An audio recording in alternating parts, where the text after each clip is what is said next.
Hey everybody, welcome to the Herd Fit Podcast with Dr. Sam Rhee and myself, Coach David Syvertsen.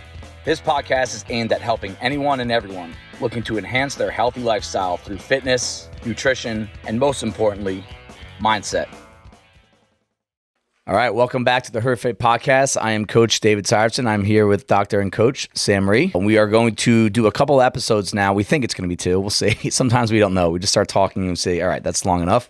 But we want to reflect on our Chris Hinshaw podcast. For those that don't know, that still was a huge deal to get him. Adam Ramsden calls him my new boyfriend now. I think it's just jealous because he used to be the most listened to podcast on the Herd Fit, and now Chris Hinshaw passed him. So that means Adam's going to be back on at some point with some vengeance here. But yeah, I mean, it was a huge deal for us. I did feel like I watched the YouTube video and I was kind of embarrassed by how I looked the whole time. Like a little kid in a candy shop. But that's how I felt. Just talking to him, if anyone can think about either your profession or just something socially that there's someone out there that you really look up to and you try to emulate or you try to learn from, that's who he was to me as a coach, you know, and like he's the top coach in all of CrossFit, in my opinion. And to be sitting next to him and just getting to talk to him an hour, and that's a day before I got to spend the entire day with him at the aerobic capacity seminar. It was like almost a little dream come true, not to get too deep at it, but that really was how big of a deal that was. It's amazing how gracious and thoughtful and kind he was to actually do that with us. Yeah. Clearly, he is one of the smartest guys I've ever met in CrossFit or outside of the CrossFit space. The comments he makes are very thoughtful, and he really takes the time to, you have to actually kind of pick apart his answers a little bit, because sometimes what he doesn't say it holds as much meaning as sometimes the things that he does. Just a quick funny backstory on how this even happened, because in all honesty, we know that the Herd Fit Podcast Not Yet is at the top of the ratings for CrossFit podcasts yet, right? And how does a little podcast like us bag a guy like Chris Hinshaw to come on and talk to us for an hour face-to-face too? A lot of times when you do interviews with someone like that, it has to be Zoom or bust, right? Or some sort of online format. Basically, I signed up for the aerobic capacity seminar, which was the next day in Morristown, New Jersey, so I knew who's going to be in Jersey. And I just sent him an Instagram message and kind of just politely asked him if he would be willing to spend 15 to 20 minutes with us on our podcast, 15 to 20, and that we would come to him. And I don't even think I asked Sam at this point. I just threw it out there thinking I would never get a response. And I think within 20 minutes, he got a response that said, "Hey, Dave, I'm really busy right now. My time in New Jersey is very limited." So I start reading it. I'm like, all right, he's politely saying no. And he goes, "But I do have a window on Friday between 3 and 4 p.m. to support your podcast. I would love to support your podcast." And I was like, holy cow. I screenshot it, send it to Sam. I'm like, dude, you might have to cancel plastic surgery. No, what you said was, dude, he said yes. If you can't make it, that's fine. I'll have to do it myself. Yeah. This is an opportunity I can't miss. And I was like, wait, let me try to rearrange my schedule. I'm going to try to be there. It really is. I mean, I do feel like something like that is once in a lifetime. And that this was also during the Open, and Fridays, not that anyone really cares about my schedule. Fridays are tough, just tight time-wise. They start early, they end late, and it's during the Open. It was 22.2 weekend, deadlifts, burpees, everybody, if you don't remember that. And that's a hot time. That's a really tough time to make anything happen. And I just said, dude, we're making this the priority for today, and as long as it's okay with my wife, and it was. She was at work, my son was at daycare, so that wasn't impacted at all. And so I said, done, let's do it. We commit to it. I think this was a week before we were supposed to meet. We were going to do it at his hotel, and he wanted to do it in the lobby. I did ask him, I was like, would you prefer, like, you don't know us, so I'm assuming you wanted to do this in the lobby somewhere at his hotel or your room. And he said lobby. And I was like, all right, I get it. I'm just like, I did this when I was an intern in college, where I had to take all these like fancy people to business meetings, and I was very unimportant. I was literally basically just walking people or chauffeuring people to their meetings with other important people, and I would just kind of sit in the corner. And this was like one of my internships in college, and it was in Manhattan. The day before I had to do probably these 8 or 9 of these throughout the course of the summer, and the day before every single meeting, I would go to 8 or 9 different stops. There was like a meeting every hour, and I would walk to every single building so that I could see visually what the building was, so that when I was with these important CEOs and all this stuff, that I didn't act like I didn't know what I was doing. I was like, yep, that's the building right there. But I would go the day before. So I wanted to be prepared. So I had that mindset always. I always like to go somewhere before I have to be somewhere. Does that make sense? and just to kind of get a visual. So I go to the hotel. I think this was the Tuesday before we were going to interview him on a Friday, and I go to the hotel, and immediately I'm like, okay, this is a nice hotel. I think it was called the Robert Morris. It's Robert Morris Hotel, Yeah. and whatever. It's a nice hotel in Morristown. I think it's like the nicest one, or the only one. It's a very nice hotel in this area, I should They have say. a million weddings there, it looks like. Yeah. And so I walk in the lobby, and I immediately know this is probably not going to happen in the lobby. It's just too nice. There's too much going on. So I'm looking around, and I have like my no matter what sweatshirt on with a skull on it and my workout pants, and I'm looking for outlets in the wall. Yeah, that's what I told them. I was like, when you go there, check out and see where the outlets are so we can hook up all of our equipment. So I'm looking, I find some on the ground, and I can immediately feel there's some eyes on, because everyone in there is dressed nice or has a suit on, and I'm like in my gym clothes. I think I just got done working out too, so probably don't smell great. And I had this like gut instinct, like I got to stop doing this. So I walk up to one of the guys, the manager, security guard, whatever. I said, I kind of fibbed a little bit. I said, I have a podcast with 2 other guys, and we're going to record here. One of us is staying at this hotel, and we would like to record here. Is there anywhere in the lobby we can do it? And I got an immediate no.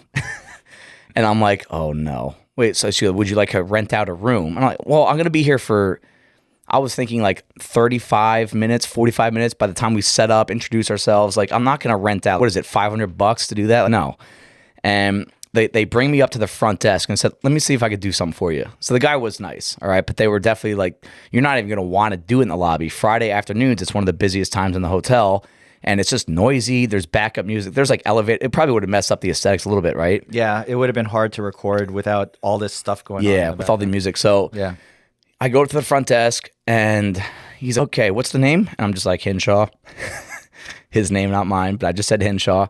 And oh, okay, so you have 2 reservations. And I was like, oh, yeah.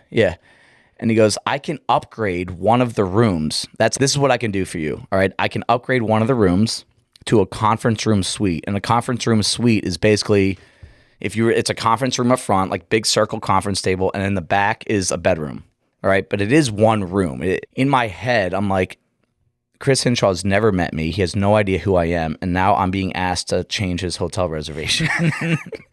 And I tried to message him, and I couldn't, or I tried to call him. I had his number and couldn't get through. It went right to voicemail. So I said, all right, screw it. I said, let's do it. Let's change the hotel reservation. And they're like, are you sure? And I said, yeah. And I was like, no fee, right? We're not paying for this. No one's paying. No. We're just going to give you a free upgrade. You guys can record up there. And I was like, cool. And I walked out. And I'm like, what did I just do? A very ballsy move. So I walked back to the car. I probably called him 10 times in the next hour, and it just kept on going to voicemail. I think I found out later he was traveling. And so that's why I sent him a message on Instagram. I sent him a text message, I think 3 in the next 24 hours. It's now, I think, Thursday night, and I still haven't heard back from him. And I have, like, when this situation happens, I always assume the worst. What? You changed my hotel reservation without asking me? Yeah. I'm going to take away your CrossFit affiliate, and you're going to be kicked out of CrossFit forever. That's where my head started going. And I eventually got a hold of him Thursday night. He called me, and I told him, I just told him what the deal was. And he was like, cool. Thanks for the upgrade. See you later. So that's how that whole thing happened. And Sam and I showed up Friday afternoon. We went right up to his room. And again, credit to him. He did have some backup with him, though. So I will say he wasn't like in alone with his room in a room by himself. That we show up with a briefcase. Like, I feel like I've seen this in a murder movie before. Like, these 2 guys show up in a briefcase and a duffel bag. Yeah. And it's like, okay. One of them looks smart. One of them looks like a meathead. But it all worked out, shook our hands, and we basically small talked for about 10 minutes and just got right into it. Yeah, it's funny. He was with his better half, Heidi. Yep. And also the guy who owns, or is part of TAC 511? Yeah, 511 Tactical. Yeah, Tactical. The way the vest, yeah. Yeah. And from my standpoint, I almost effed up because I hadn't hooked up. We used lapel mics, and I totally leveled the lapel mics on the recorder, and it was unusable. The audio was so bad. There was so much feedback on it. And when I first listened to it, I was like, oh my God, we just ruined the Chris Hinshaw. I just ruined this. And I was messing around with it. I finally pulled audio off of the video recording, and it didn't sound as good as like when we talk, right? But it was acceptable. Yeah, definitely acceptable. And lesson learned for me, I should have backup plus backup plus backup on these things. Like, thank God you did have backup because this was Sam's idea to record it on the phone and put it on YouTube. If we weren't going to be putting this stuff on YouTube, we would have been out of luck, right? Yeah, I just need to be a better technical person when it comes to this stuff. Yeah, everyone should know that Sam does all the tech stuff with this. I don't do any of that. We're going to try to teach me how to do it soon just because it's a lot of work for him. But so I do kind of want to dive into the actual discussion that we had with him, some on, some off camera kind of stuff, and just what it was like for us. And there was so much content in that podcast. I'm going to pull up a text that he sent me, and this has nothing to do with Sam and I. It has to do with what he said. He sent me a text that night. And he goes, "Today was amazing. You guys came 100% prepared and delivered great questions that made it easy for me to provide solid content. This was my favorite podcast. Thank you." And then he actually came up to me the next morning. I showed up to the aerobic capacity seminar, and I'm always early to stuff like that. I was one of the first people there, just sitting, waiting for him to start the thing. And he comes up to me, and we talked for about 20 minutes, just small talk. And he really said, "Yeah, we went out to dinner last night and we were talking about your podcast the whole time. That was just one of the best I've ever been on." And it wasn't necessarily like us at all. It was more like it was content that he got to share that he's never shared on another podcast. And he's like, "You got to send this to Morning Chalk Up." I'm telling you, he goes, "There is so much good content on that." And normally, if someone comes up to you and says, "Man, my content was so good," like, dude, relax. But he's allowed to because of the status he has. And we were just reflecting on him a little bit. He really is a good, smart, genuine person. I really do think that all of his intentions are positive and unselfish. Absolutely. He wants it. When he says and he talks about the Matt Chan wanting to share his content. Yeah. That's truly what he believes in. Yeah, sharing everything, not hiding anything. Absolutely. And for a fact, there's snakes out there stealing a lot of his stuff and not giving him credit for it. And it doesn't bother him. It doesn't stop him from doing it. I mean, that funny story that he told us about Frazier giving the running workouts. Oh, right. From getting them from Froning. Yeah, Froning was literally copying and pasting the workouts. Like, I've been mad about that before on a much lesser, not as big of a deal scale, but you see gyms use our workouts sometimes, and like, you should always give credit if you took it from another gym. I do that. I'll take a workout from another gym, and I'll say workout was taken from blah, blah, blah, just out of respect. A lot of people don't do that for Hinshaw, and Hinshaw is a much bigger deal than me. And just the fact that we can laugh about it now, it's funny. That's how it works with him. So what we're going to do right now is just kind of dive into the podcast episode if you missed it. And sometimes when you don't have the same perspective of someone else that's listening to it, if you hear someone discuss what their opinion was, what they took from it, it kind of broadens your view, and it might actually help you learn more. So we have about 8 or 9 topics. We'll probably dive into the first maybe 2 or 3 in this episode, and then the next one we'll finish it off. The first thing that really caught my attention, this is something I feel strongly about, both in the sports space and in the CrossFit health/fitness space, and how important it is that coaches are also athletes or have been athletes. And I definitely want to get your perspective on this before I dive into deeper. But the biggest thing that I think you can call us competitors, right? We have our Masters qualifier coming in 2 weeks, but we're also coaches, and we're also here just part of the Bison community.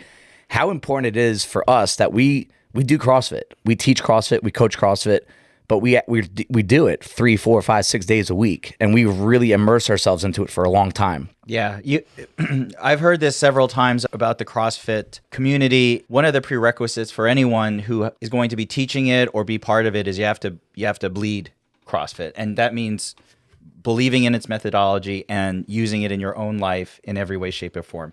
And this was important enough for Chris Hinshaw that he actually cut this up, or had it cut up, or someone cut it up for him and put it on this clip of our podcast on his social media, because I think he truly believes you can only, and you talked about this, Bill Belichick, not an outstanding or Hall of Fame football player, great football coach, but CrossFit is different. I think on some level, you have to be able to understand what that success is like, what that athletic effort is, in order to build confidence in your athletes. One of the biggest things he talked about was building confidence for athletes. Yes. And that's going to be one of our topics as well. Yeah. And knowing that from an athletic perspective, he wasn't a CrossFit athlete before, but he was a triathlete. Yeah. And he knew how to compete at the highest level. Right. And there is something that and he mentioned that several times in his podcast about competing at the highest level. Yeah. Mind of a champion. Yep. And it's very hard, maybe not impossible, but almost impossible to do that if you weren't an athlete yourself. Yeah, and I will even say about, if you want to bring in the football analogy of Bill Belichick, he did play football. Like I got done reading his biography. I read that book twice too,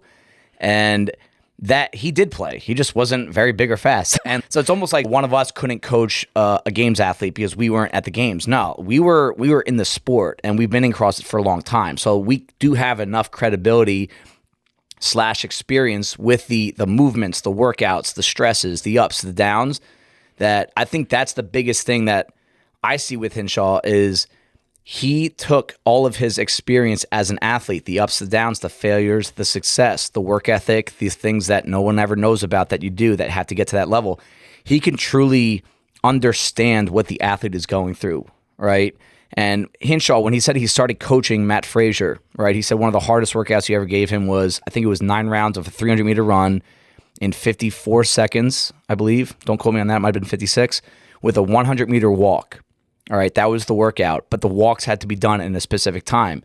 And Frazier hit him up after and said that I failed. I couldn't do it. And it blew his mind. And Hinshaw said, because I am numbers, I am objective. This is like you. If you're capable of running 400 meters in this or a mile in that, there's no question you should be able to do this workout. And at that elite level, it really only matters if you're doing all the stuff outside of working out correctly too, right? Like you can't take Sam Rhee's personal best in the mile and then tell him to go do it after 3 weeks of vacation where he ate and drank a lot and didn't live a healthy lifestyle. Like that, but you're assuming at that level, Matt Frazier's not doing that. He's doing everything on his own. So that's why I think it kind of confuses Hinshaw, or confuse him in the moment, because Frazier's doing that, and he's at elite level fitness, and these numbers do work.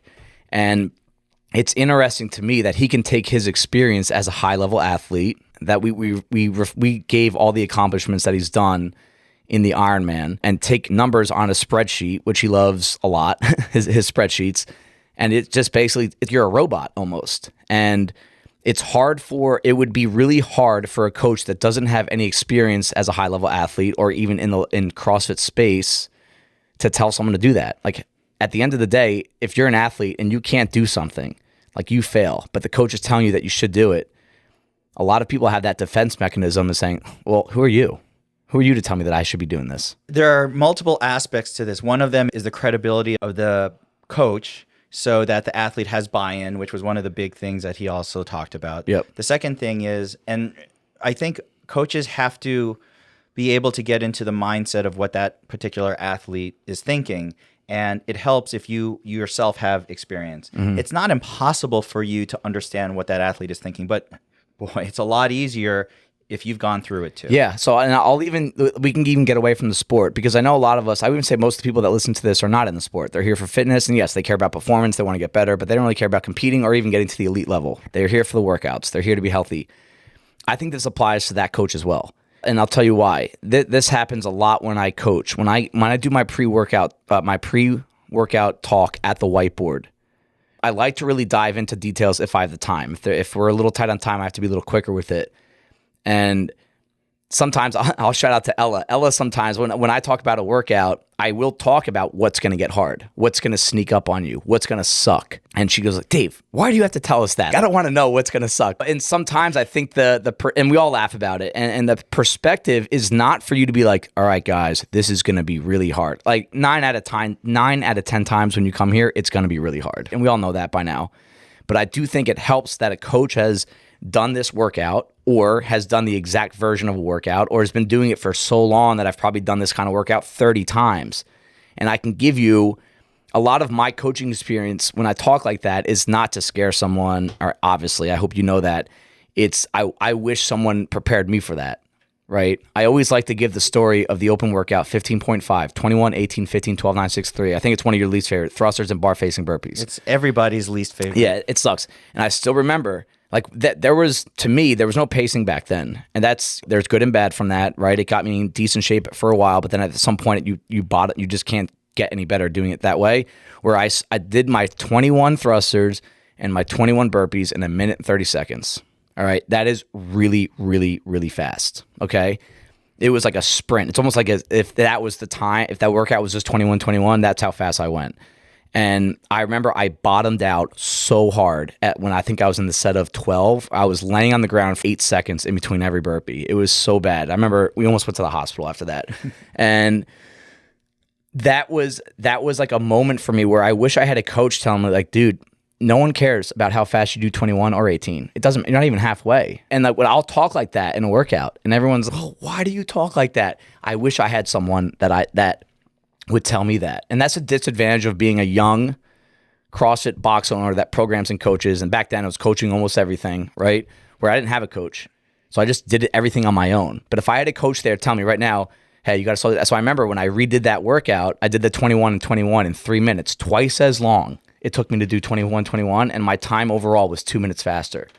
But that's like a learn from experience. I wish I didn't have to go through that. And that's why I think that it's really important for a coach to do CrossFit, because you make a lot of mistakes as an athlete, and then you have a lot of success as an athlete in CrossFit if you're in for a long time. And I think that kind of experience can really help athletes out.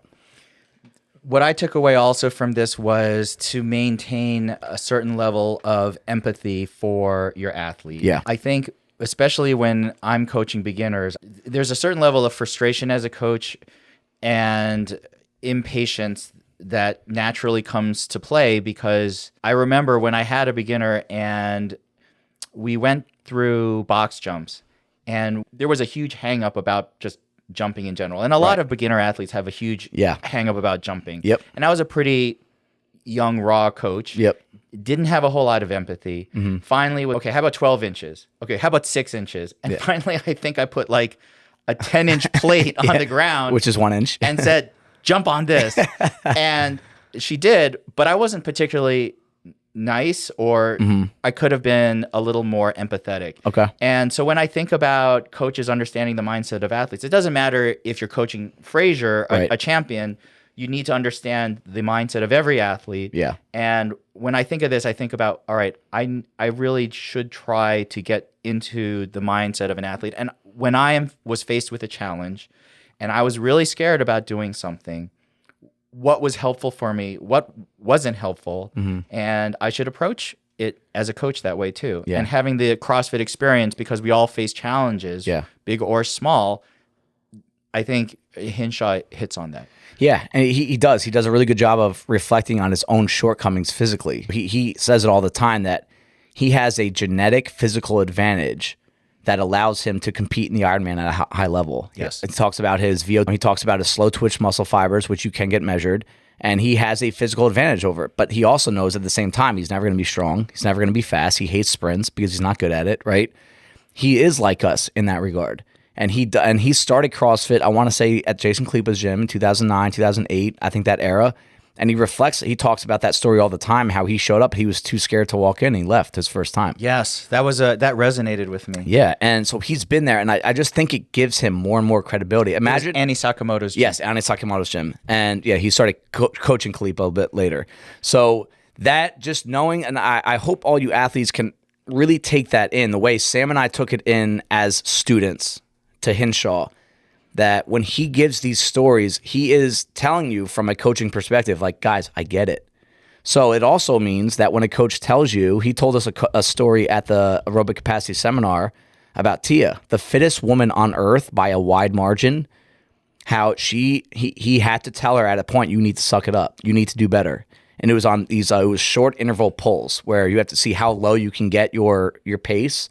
And her number was 127 or 120. That it was just like, that's what the workout was, is how low. So it only lasts about 10 to 12 seconds. You're training that specific energy system, like the 10-second sprint. And how low can you get your number? And she couldn't get to the number that she's been to in the past. And Hinshaw almost left. He goes like, all right, I'm leaving. I'm not going to coach you anymore. And she eventually got it. But that coach, you're allowed to do that when you have that credibility. Mm-hmm. So there are moments when we, even as health fitness coaches, we will tell you to suck it up. We will tell you to go faster. We're not always going to pat you on the back and say, good job. We will occasionally say, suck it up, stop being a baby. You need to buck up here. Right? And that's where coachability and buy-in from an athlete is really important. That's the next one. So mindset was the next topic here. And the first bullet point under mindset is, are they coachable? And he spent a decent amount of time in there talking about what coachable means. Yep. And he just before you give your thoughts on that, the one that always sticks with me, I've heard him say this on other podcasts, Jason Khalipa is what really showed him what a coachable athlete is. And Khalipa said to Hinshaw, back when Hinshaw was not a big deal, nobody knew who Hinshaw was. If anything, he got a lot of flack for years. From CrossFit traditionalists. Yep. Yeah. For years, not a couple months, years of being told that you're doing it wrong, okay, by a rising fitness program. Jason Khalipa said, I will do everything you ask and I will never question you. That's coachable.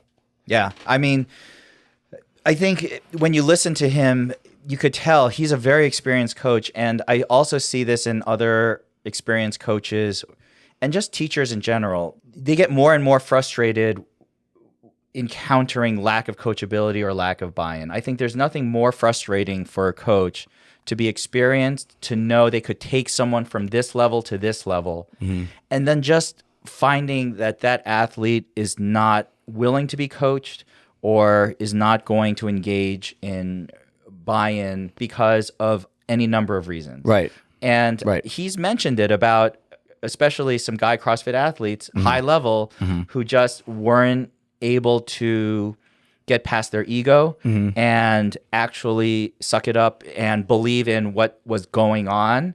And by the time they finally changed their perspective, maybe got more mature, maybe were more humbled because they were not progressing in the CrossFit arena professionally, that by then he said it's too late. Yeah, right. There is when you're talking about the highest level performance, there's a window. And we could talk about it later, but I would love to speculate on the athletes that he tried to coach that were not coachable, and by the time they came around to him again, they were past their prime, and it was really difficult for them to. Oh, that could be fun. We could speculate, maybe get some negative PR. I got a couple of names in my head that I'm thinking about. So basically the mindset, because we asked him, like, what makes these guys and girls so different? Because they're all physical freaks, like they're unicorns, right? And it really is. Like sometimes I have to sit back and like when he says it, it makes so much more sense to me. Sometimes I don't spend enough time appreciating how truly fit the CrossFitters are. And people in our gym, and I mean, we just got done watching, you were part of it, these athletes that are taking on the Masters qualifier in 2 weeks, just watching them take on the workout. We were just like talking about how impressed we are, but how like what they can do. It's amazing because they're not specialists. They're not guys that go run a 6-minute mile or a 5-minute mile. They do that and then they go lift their body weight with a power clean or a snatch or do muscle ups. It's amazing. But, what is it that makes others stand out? Why are the standings pretty much the same year after year? They're all unicorns, right? And one of them is how coachable they are. But the second one, it fired me up. And it's still to this day, like I'm still fired up from listening. He goes, are they willing to take risk? And at first, you don't understand what he's saying until he explained it. He talked about how he made Jason Khalipa, who, just for those that don't know, we'll touch on it very quickly. Jason Khalipa was the CrossFit Games champion before it really blew up. Don't take any credit away from him. He was a monster. He's a founding father of the sport. Still a very big deal with NC Fit, does not compete anymore. But he was a monster. But there was always a weakness in his game. It was always the endurance. He was always dead last. That's what he always was, like dead last place. But he was just a big, meaty dude that had more power than everyone. And Khalipa started working with Hinshaw and goes to the CrossFit Games the next year. And I think he won 3 of the 4 endurance events. And just from working with him. And Hinshaw made Khalipa run 20 miles a few weeks before the CrossFit Games. And that back then, everyone was criticizing Khalipa for doing this. Yeah, that was basically marathon prep that he was having. Right. Yeah. The Yasos 800. I think that was it's 10 by 800. So basically the workout is you run 800 meters. How long did it take you? Okay, that time. That's how long you're going to rest, and you try to repeat it over and over. So I think he said he ran like a 255 800 meters, 256, something like that, and you had to rest 256 and then just repeat that pattern for 10 times. And it's an actual, the workout is for a marathon prediction. That's the point of that workout. So why are you preparing to run a marathon if you're going to go compete in the CrossFit Games where most of the workouts are short, intense, heavy, right?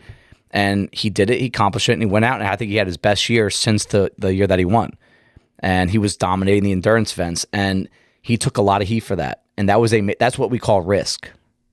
Right. And I think that's something that Matt Frazier, when he started working with Hinshaw was always afraid that he would make Matt Frazier weaker. That was one of the fears Hinshaw had in the early days of working with Rich Froning and Matt Frazier. These guys had elite level strength. Now they're going to work on their engine. And Hinshaw was very honest with Frazier, and he said, hey, are you afraid at all that this is going to have an impact on your strength? The interference effect. Right. And which is being debunked, I feel like year after year. But anyway, Frazier said, I never want to finish second again, right? So he, in his eyes, he wants to come in first place, or he doesn't care about anything else. So him coming in second, that's a common goal with a lot of people. I want to make the podium. Second to him is the same as last. It's win or lose. It's die or live. And to do that, he was willing to take risk of, hey, I might make my engine a little better, but I might lose a lot of strength. And if that is the case, you're not going to win the CrossFit Games. And he took that chance. It's funny because he also talks about the other athletes, and he asked them about their goals. And that's because he wants to get buy-in and coachability from them. If they are able to name their specific goal, Kara Saunders, Webb, her mile, right? Matt Frazier wants to win the CrossFit Games. Everyone basically he got from them what it is that they wanted out of it. Yeah. And he accepted that. But then his exchange agreement was, then you have to buy in 100% right. and be coachable Take the for risk. what we are doing right here. Right. And I thought that was really interesting because as a coach, how many athletes do we know at our gym that are not reaching their potential because they are not engaging in buy-in, or they're not particularly coachable, and they don't take risk, and they're not taking risks. They're constantly afraid. That is exactly right. Right. So and I'm guilty of this too. I do train sometimes afraid to get hurt, and that's usually either when I do get hurt or I feel like I plateau. Right. And I remember this was 22.2. I don't want to come across the wrong way here, but 22.2 weekend was probably one of my best open workouts ever.